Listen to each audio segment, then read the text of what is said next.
Kaya yun ang iniwan sa atin ng Panginoong Hesus. 'Di ba? Pag-ibig na tunay, pag-ibig na siya yung magiging sentro, 'di ba? Para maintindihan, para maibigay natin, 'di ba? Ang tunay, ang magandang samahan, ang magandang relasyon, 'di ba? Tapos yung kapayapaan naman na ibinigay niya, na iniwan niya sa atin, yung kapayapaan na kahit kailan, 'di ba? Hindi siya pwedeng mapalitan ng sinasabi na kapayapaan na ibinigay ng mundo sa atin. Kasi we are all Christian. Alam na natin sa buhay natin kung nasaan ang Panginoong Hesus. 'Di ba? Kaya sa pagtatapos kong ito,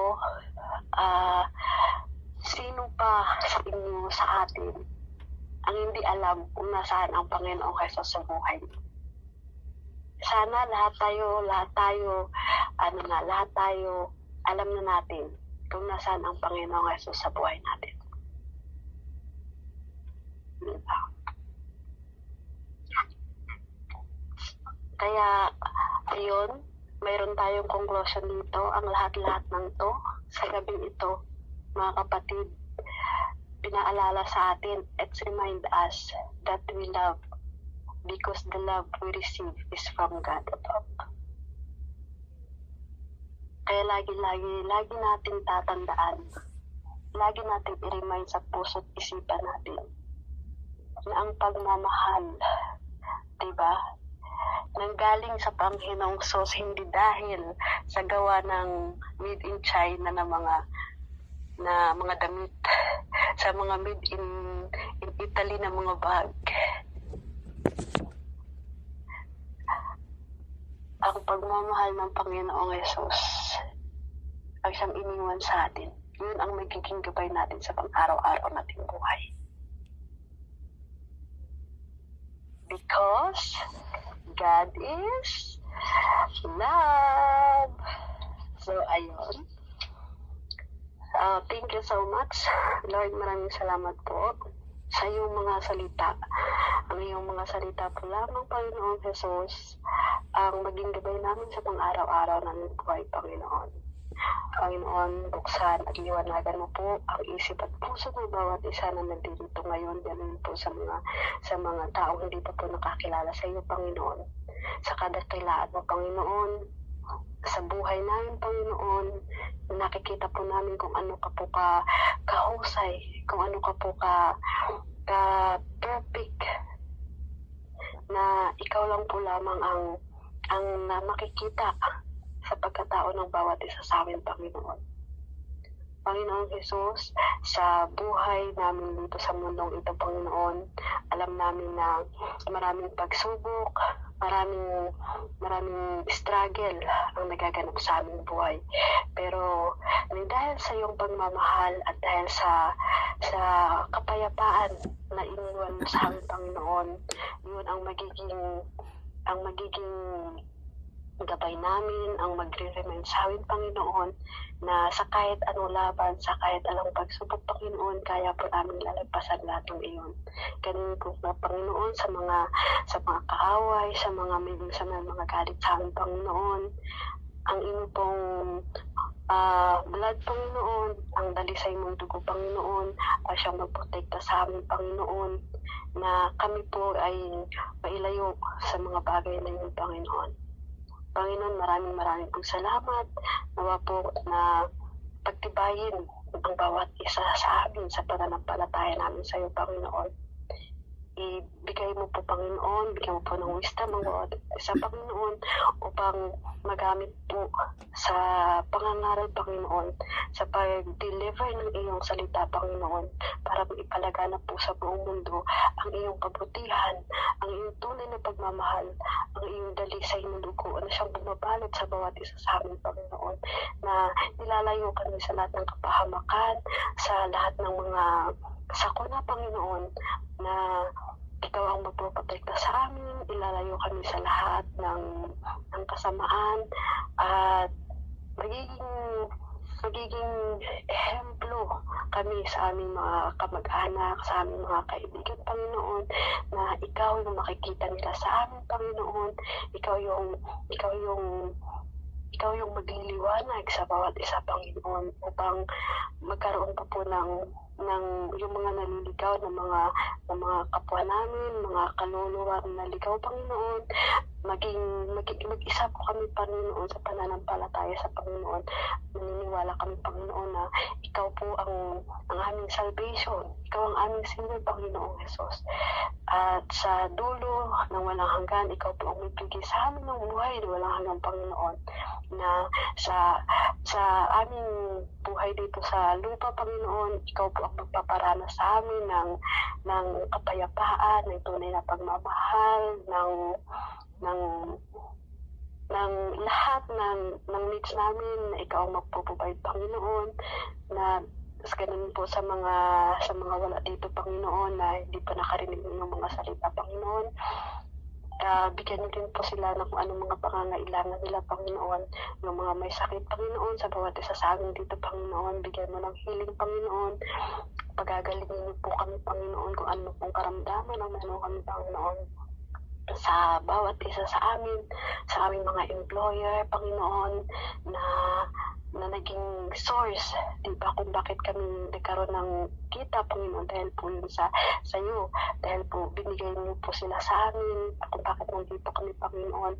Ikaw po ang maging gabay nila, Panginoon, na maunawaan po nila kami sa mga kalipong gawain, Panginoon, upang maipagpatuloy po namin, Panginoon, ang aming pagkilala sa iyo, Panginoong Jesus. Panginoon, sa gabing ito, Panginoon, maraming pong salamat dahil ito po ang mga answered prayer ng mga kapatid namin, Panginoon, na nauna na nakakilala sa iyo, kung bakit nandito kami ngayon, Panginoong Jesus. Maraming pong salamat sa buhay nila, Panginoon, sa gumawa po ng ganitong platform na ito, Panginoon, at wala magkaisa po kami, Panginoon, na handa pong makinig sa iyong mga salita, Panginoon, handang tumanggap sa iyo, Panginoon. Awa, Panginoon, i-gather mo pa, Panginoon, ang lahat-lahat na gustong tumanggap sa iyo at ang lahat-lahat na hindi pa nakakilala sa iyo, Panginoong Jesus.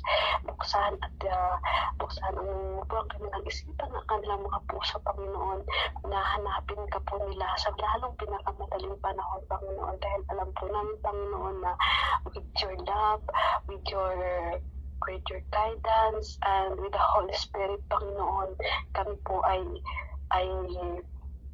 magiging mapanatag, Panginoon, at magkakaroon po ng kapayapaan dito sa mundong ibabaw, Panginoon. Maraming pong salamat sa buhay ng bawat isa sa amin dito, Panginoong Jesus. Lahat po nito itinataas ko sa inyo. In Jesus' name, Amen. Amen. Thank you so much. Salamat, kapatid, kay Sister Annabel Olodan sa napaka-inspiring na salita ng Panginoon tungkol sa pag-ibig. So, araw-araw umiibig tayo. Hindi po na-expire ang pag-ibig. Hallelujah. So, bago po ako po tawagin ng announcement, yung this coming March po, month of March, effectively po, kung sino po yung nakatalaga ni MC, siya na rin po ang sa announcement. So, additional announcement na lang po sa ating admin, Pastor Anson, Sister Gina, and Sister Rona. So, yun na po ang setting po natin dito ngayong March, effectively po, ha? Kung sino, kunyari MCC, Sister Realin Joy, siya na rin po sa announcement. Additional na lang sa ating pastor at saka sa spiritual mothers natin dito sa BBS. Yun po. Tinatawagan ko na po sige po, Sister Gina. May gusto kong sabihin? May gusto pong mag-alay ng kanta po. Oh, sure. Sige, sino yan? Okay, sige. Kasama ko po dito sa bahay po. Sige, sure. Mag-open ka ng Pero cam, ha? Gusto niyo po kasi walang sino? Sige. Si Brother Rexon, i-open mo yung cam ng husband siya ni Perlin. Nasa sound Open mo ka mo, May. Yan po na kung hindi ayaw niya, okay lang.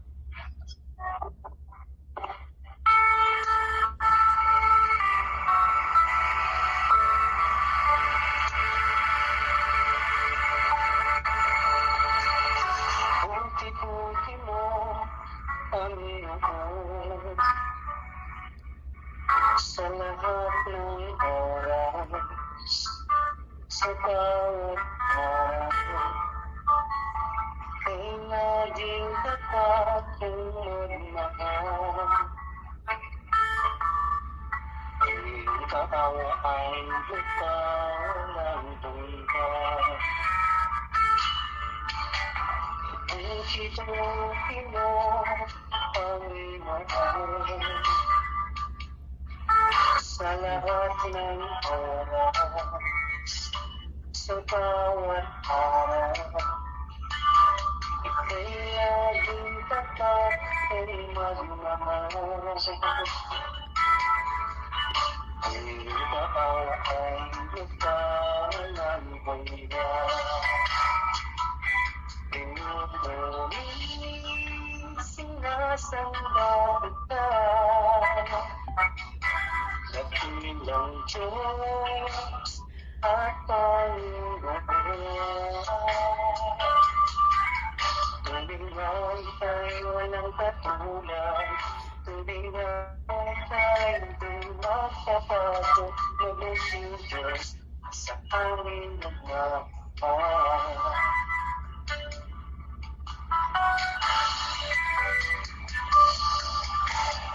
Unti-unti mo, Panginoon, sa lahat ng oras, sa bawat araw, ika'y laging tapat ang magmahal. Ang iyong kaawa ay magpawalang hanggan. Pinupuling sinasamba kita, dakilang Diyos at Panginoon. Tunay na ika'y walang katulad, tunay na ika'y hindi nagpapago, mabuting Diyos ay sa aming nagmamahal. Pinupuling sinasamba kita, dakilang Diyos at Panginoon. Tunay na ika'y walang katulad, tunay na ika'y hindi nagpapago, mabuting Diyos ay sa aming nagmamahal.